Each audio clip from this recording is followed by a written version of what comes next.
Hey everybody, it's Clem. And Alfred. We've got new mics, so we're starting over again. For the fourth time. For the fourth time. Yes, good old Amazon helped me out. And we've got a video camera. So that way, for those of you who just prefer to see our beautiful faces, you can watch. Jeez. All right, since our last episode, we have had a lot of things going on. Alfred's been in the garden. Our daughter turned 16. She's about to get her license. She interviewed at Microsoft for a, what's that called? Internship this summer. She has another interview at the Port of Seattle. Yeah. She's going to prom next week. Oh, this Saturday. Oh my gosh, Rip. This Saturday. She's going to prom. Got her hair cut by Jessica, and she had her nails done. Took about 3 hours yesterday. Luckily, I was the one waiting on her to get that. Well, my aunt, our 90-year-old aunt who lives with us that we take care of, for those who don't know, one of the things that she has been doing forever since I was a little girl has always had her nails done. And she had to have bling, like little diamonds on every single... I did it for her on Valentine's just to like do something special and out of the box.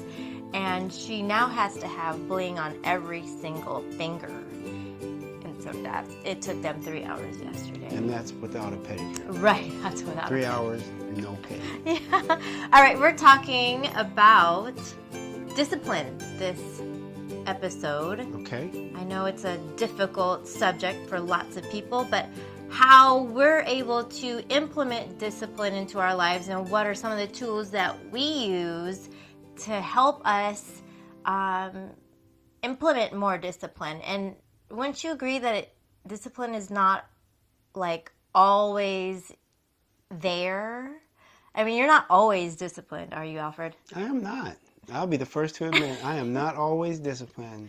I am disciplined sometimes. But, you know, the funny thing is because we're trainers and people see us and they look at our, you know, physical condition and they might look on social media. And when you look at anybody on social media, you kind of make some assumptions that people are perfect. And we are not. And we are far from it. We're definitely the not. We've actually had some people choose not to invite us to go places and do certain things that they invite other people to because they think that we are perfect and that we are so disciplined we will either judge them or they think they're being judged. Or we won't have a good time because we just don't bend at all. And we bend so much, it's not even funny. If you look at my most recent post on Facebook. Is it donuts? Universal Studios now has 4 new churros. Oh, gosh. They have a chocolate. They have a strawberry. They have a Fruity Pebbles. And they have something else. I can't remember what it is. And they will be in my belly. Well, I don't know. When we get there. Well, but I don't know. We do have, well, maybe not you. But once a year, you know, we bend a little bit from here and there.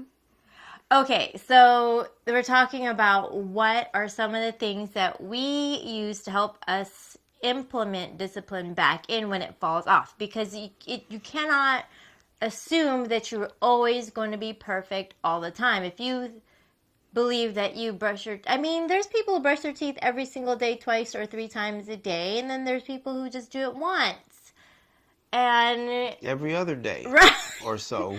But, you know, that's not the norm. So why we look the way we look or have the lifestyle that we have is because our norm is comprised of mostly discipline and sometimes fun. But you just started Ramadan. And Ramadan, correct, I believe, is a great tool to help you get back onto organized, disciplined structure. Correct. Wouldn't you agree? For those who don't know what it is, can you tell us a short little version of what you're doing for Ramadan and what it means? In a nutshell, Ramadan is a 30-day period where Muslims fast. We don't eat any food or drink any liquids from sunrise till sunset. And now that's roughly 15 hours. We also make the conscious effort to make all of our prayers on time. There's 5 prescribed prayers. There are some evening prayers, and we strive to read the entire Quran within this 30-day period. So we read 1/30th each day. Now, obviously, there's a lot more to it than that, but that's kind of the nuts and bolts of it. Yeah. And do you find yourself being perfect during the 30 days because they said you're supposed to do all of this? Or do you find yourself making up 3/30ths and one a day of reading? Yesterday I fell short 5 pages. I would have been all caught up with all of my reading, all of my prayers. But yesterday I fell 5 pages short. My good brother, I love him, called me last night at like 3 a.m. when I was going to finish those pages, and I felt that it was more important to have that bonding conversation with my brother. And I could make the pages up, but if that was the last night for me to speak to him, you know, I can't make that up. So I took the time to talk to him, and we... That's a great point, because there are personalities like me in my past where if I wrote it in a to-do list and I have this big organized structure, like I'm supposed to do this at this time and it's supposed to go this way, I used to be very like, nope, gotta follow the rules, gotta follow how it's put together. And now through my spiritual journey, learning more of intuition and discernment and just being more mindful of like life being ever changing and growth, evolving, that there is no like wrong or right. You know what I mean? It's like what's right for you at this time, and it could be different at different times. Situational. Yeah. It all depends. There's exceptions to almost every rule. Even believe it or not, even in the Quran it says, you know, you shouldn't. Most people know we don't eat pork, and you should not eat pork. But right behind that, it says, if out of necessity, meaning if you're starving, you better eat that. But don't eat it intentionally. You should eat it. You mean like I'm so in thirst for a pork chop, and Yeah, no, that's not. Gravy. Okay. Yeah, you don't eat it. You don't eat it there. But it said if out of necessity, you have to eat it, you eat it. The only thing we're not allowed to do is worship a god other than the creator. I can't make this candle my god. I can't make my job my god. I can't make money my god. I can't worship that. But other than that, there's an exception for it, because it depends on the situation, which I think is probably why we like our profession and training in the craft of altering body composition, because every person is different. There is no one size fits all. You do the best you can with the situation that you have, and you work on improving that. And I think that's where people go wrong, is they go on the internet or go through like, oh, I bought this book on weight loss or bodybuilding, and they follow it to the T, and they wonder why something didn't go right, or they're not at their feeling their best, looking their best. But your genetics play a big part, where you come from heritagely. Environment. We talked about that yesterday. Yeah, like it's different. So you have to learn to be more intuitive and listen to your inner guide to be your best, your best coach. Like your inner coach, your God that lives inside of you is your coach. And we kind of go by like rules, like this is, like this is all printed out the way it's supposed to go. And that's great. I think it's good for keeping us structurally aiming at the right direction.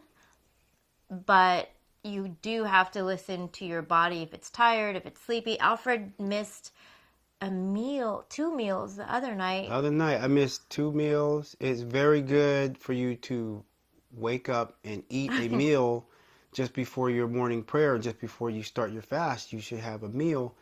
And I had eaten and I was sleepy. And it was on a Wednesday. I wanted to spend some time with my wife, so we went out to Redmond and we came back. And I was thinking to myself, I want to do my workout. I want to go to the gym. But, after going to the mosque and praying, and I ate and I was tired from the other workouts, I'm like, man, if I am tired, I'm just going to sleep. And by the time I woke up, it was 4:15, so I missed 2 meals. Like my wife was saying, I missed 2 meals. But you know, that's okay, because you have to listen to your body. If your body tells you to rest, Yeah. especially when you need to rest. You should rest. But my body sometimes says it needs ice cream.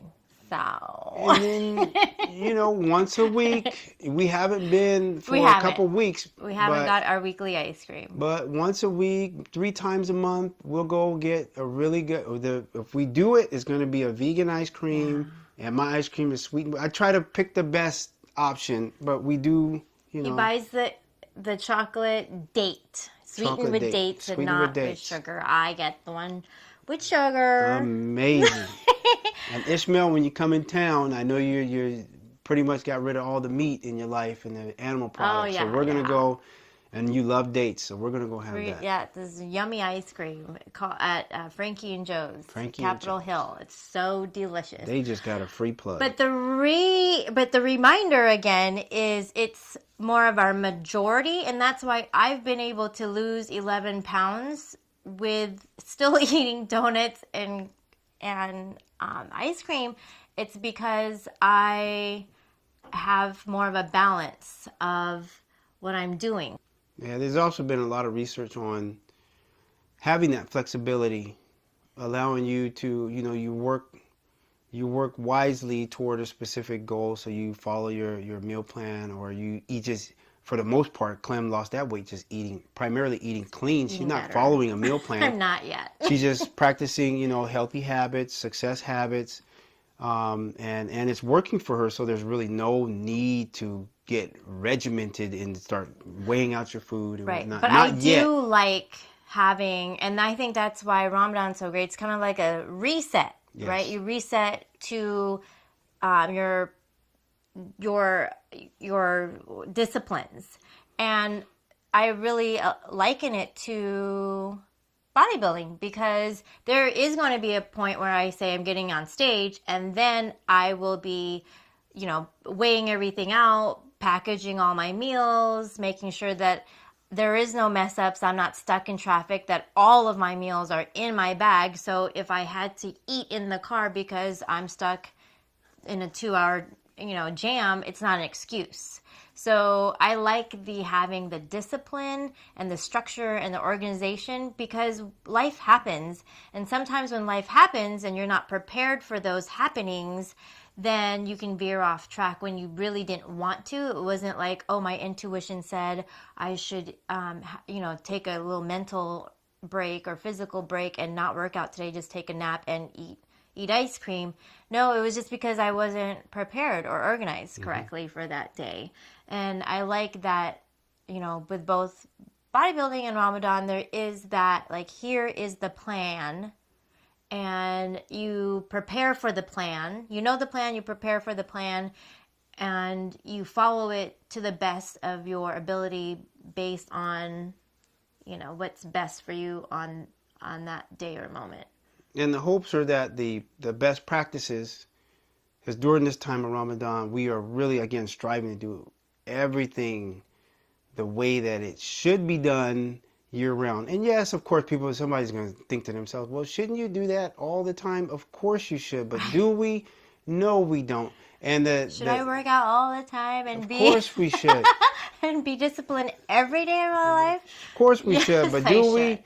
No, we don't. Because we're human. Things happen. Life happens. My aunt got sick and almost died, and I stayed home and I didn't work out for like a long time.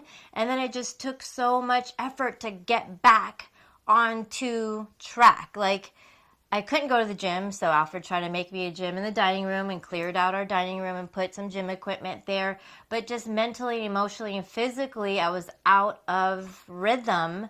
And it's hard to get back on rhythm when you've been so out of that pattern. So it's all priority. So, I mean, sometimes the workout is not what's most important. But don't you think, though, when it's like a set date, you're like, okay, when Muslims are trying to sight the moon and okay, it's starting. Oh, it's just so exciting. And then it's kind of like when here. We try to help our clients with, okay, pick a date. And I know people criticize picking a date, or, oh, you're just getting fit for a reunion or class reunion or a wedding or whatever. But you know, when you're off track, you need something to aim towards and to say collectively we're doing this together and this is a goal, right? A goal without a due date is not a goal. We call that a pipe dream. Or just a regular dream. Okay, you're just dreaming. Why judge it into a pipe dream? Because it's hollow.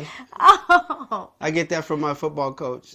I said something, I don't know what it was, but he said, Alfred, that's called a pipe dream. And he pointed to the pipe and it's hanging up in his office. Said, that dream is hollow. You need to put something inside of that. Okay. So that, you want to have a start date, an expiration date. That way you stay focused. And the hopes are, the way we look at it is, if you're getting ready for or trying to get in shape for your wedding or a graduation or some special event that's coming up, a bodybuilding show, is that the best practices or the habits that you went into to help you reach your goal, they will carry over into times when you don't necessarily have a goal.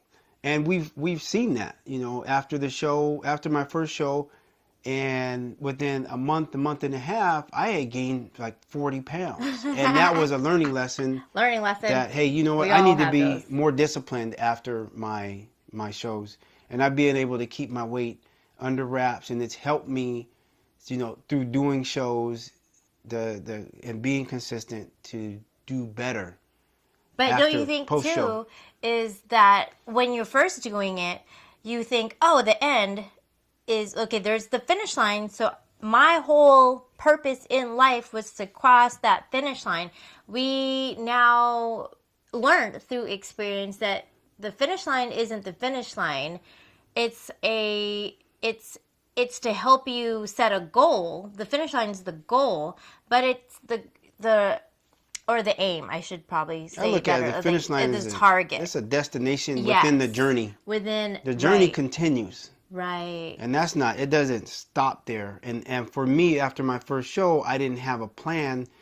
Or didn't have a vision for after. I felt like a lost puppy. I'm thinking to myself, okay, so what's next? And I'm the way I was when I was in college, so now I can go eat whatever I want, and I'll stay the same because I reset my body. No, you didn't. And it doesn't work like that. And you brush your teeth for the rest of your life, you're going to have to train. Because your body will adapt to your habits again. So whatever habits you put in place, your body will adapt to that, and your brain will adapt to that. And if you revert back to your old, and usually you'll revert back to your old way because you thought the end goal was the finish line, but it wasn't. You have to have a vision for the future as a whole, as opposed to the finish line being the destination. And this is all just like Ramadan, bodybuilding, a reunion, or whatever event that you're aiming towards. You can use it as a spiritual practice. Any challenge in life you can use as a spiritual practice. I'm learning that from Eckhart Tolle, but any challenge you can use to help, discipline your mind, to help put in practices that will become more of who you are. It will become more of your identity, as opposed to, I am just bodybuilding, or I'm just fasting for this 30-day period. And some people just fast for the daytime and then go smoke cigarettes and probably go to the casino at nighttime because there's no fasting at night. Right? You are. I'm laughing because when I was working out last night with my workout partner, and again, it's a time to reset, and a time where just because the sun is down doesn't mean that you just go cuckoo for Cocoa Puffs. Yes, you can eat, but you don't go cuckoo for Cocoa Puffs. And we're training, and this guy in the gym is spotting me. And he's like, okay, so the sun is down, and then a conversation starts, and I'm like, well, I don't really, even though the sun's down, I don't want to really talk about that, and I'm not fasting, and I won't be breaking my fast, but... We're talking about sex? But I just want to kind of keep that, let's talk about the training and the pump right now, and he just started cracking up. Yeah, That's funny. That's funny. What happens in the gym stays in the gym. Okay. But be mindful, protect your thoughts. Yeah. Protect your gaze. You can't be in there, okay, so it's nighttime, so now I'm going to be looking at all, whatever in the gym. No, we're in here, we're working Oh, out. there are girls in the We're gym with doing what little you shorts, so you're okay. and I'm trying to focus. I'm trying to get the pump and get up out of there because I got to go home and eat. And I'm praying, man, maybe my wife will be up. I can get a kiss, but she's always knocked out by the time I I'm get home. sleeping. You know, but there's another thing about the discipline. I know this is off the topic, but I just recently made a post about it. There's a lot of people. I mean, unfortunately, I do know some athletes who skip Ramadan because they don't want to lose the gains that they had all season. Or some of them are doing bodybuilding shows and they're not participating in Ramadan. And one of the reasons why I make the post and I train is because I want to be an example that you can still see results. I'm still on track losing my 1 pound, half pound, or 1 pound a week. I know it's only been 10 days, but I track myself daily. That's there.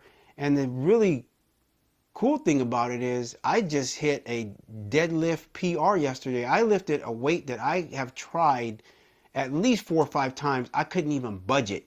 And I deadlifted that weight 4 times yesterday because I was just feeling really, really strong. And it does have something to do with the mental clarity and you release the spiritual part of it. More growth hormone. Yeah. Your testosterone levels are there. Fasting is great. I don't think a lot of people realize how much the body, mind, and spirit are so connected that even when you skipped some meals, you're still able to PR. I was watching a friend's video yesterday, and she was talking about her water bottle. She couldn't open it. It was stuck. And she's a mindset coach also. And she said, okay, I just closed my eyes and I told myself I am 30% stronger. And then she opened her eyes. She's twisted the thing and it just popped open. And I'm like, we know these things. We know that our mind, our body, and our spirit are all connected. And I think, to rob yourself of the opportunity to use these times of connection and not just focusing on flesh, but also, it all helps. It works together. Everything is all together. It works You together. can do the physical, the spiritual. You do it all in one shot. You'll see some that'll say, well, brother, you shouldn't be in the gym. You should be you should be spending all your time in prayer, and this is a time of worship, and I get that portion of it. But a huge part of my life is being an example for others in regards to healthy living. So if I can show them that, hey, you can do Ramadan during these challenging months, because this time is, the days are longer. In the winter is no problem, but the days are longer. That doesn't mean that you let your health go and you eat 10 sambusas at night. And you overeat bad food, eating cakes, and then you go out and you go eat. Because they're only focused on the spiritual part and not putting it all together. Yeah, you got to put it together. Eat when you break your fast. Most of us break our fast with water and dates and fruits and vegetables. But then the meals that come after that aren't conducive to, for some, and I'm not saying all, aren't really the best thing that you could be putting in your body. And you won't be as strong and as energetic throughout the day. And that person who's complaining about, man, I'm tired and I can't do this, they probably aren't eating well when it's during their window. So okay, your biggest tip on how to put discipline back into your life.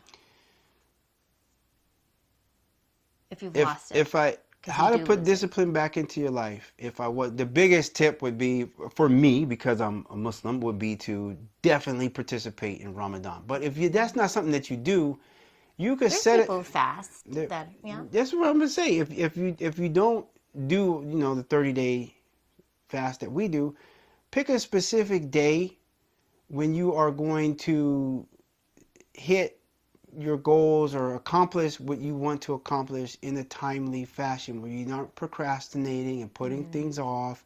You want to meditate daily. You want to exercise daily. You know where you start? You start with, go to YouTube, get a 5-minute, 10-minute chakra reset. That's where My I started. husband is now woo-woo, people. I've been woo-woo. Maybe You he just woke up. No, whatever. Don't bring those crystals in my house. Oh yeah, I don't know Yeah. what all this. Hey, don't touch my crystals. Because she said, Bad juju will be all in she my. said crystals don't work because I suck all the juice out of them. You did. Okay. Yep. Anyway. Okay, so back to what we were talking about. You know, just if that's what if you meditate, start with 5 minutes. Yoga is great for flexibility. That's exercise. Do a 10-minute. Well, not just exercise. It's also meditation if you put it together. You're supposed to you can put it together. To meditate and yoga at the same time. And breathing, it's a whole nother level when you do it together. Yeah. So start off small. That's the key to success, is to start off very small. Yeah, I think that's and my take tip. the baby steps. You know, I started off with 10 minutes, then it was 20 minutes, and then I was meditating, and it ended up being like 40 minutes, and I thought it was 10 minutes. But the time just flew by, and it was effortless. And once you see the benefits of it, you start to cherish that time, and maybe you take some time away from the TV. Or you take some time away from things that really don't matter. They don't serve you. They're not serving you. And you'll find there are a lot of things that you have been doing habitually that no longer serve you. Just unconsciously. Yes. Unconsciously doing that. You identify these things, eliminate them, and fill that space. Fill that space with healthy living, healthy habits. Well, the life that you want to create. Yes. So for those of you who are interested in help, please reach out to Clem and Alfred. If you are interested in meditation, we've got a program. I'll put it, Flow Meditation is a great program. I'll put the link in the show notes. And if you're just like, hey, I want to get in shape, or just put some more discipline for anything in life, reach out to us, because we've got a new app coming out. Let us know. Yep. We're here to help. Peace out.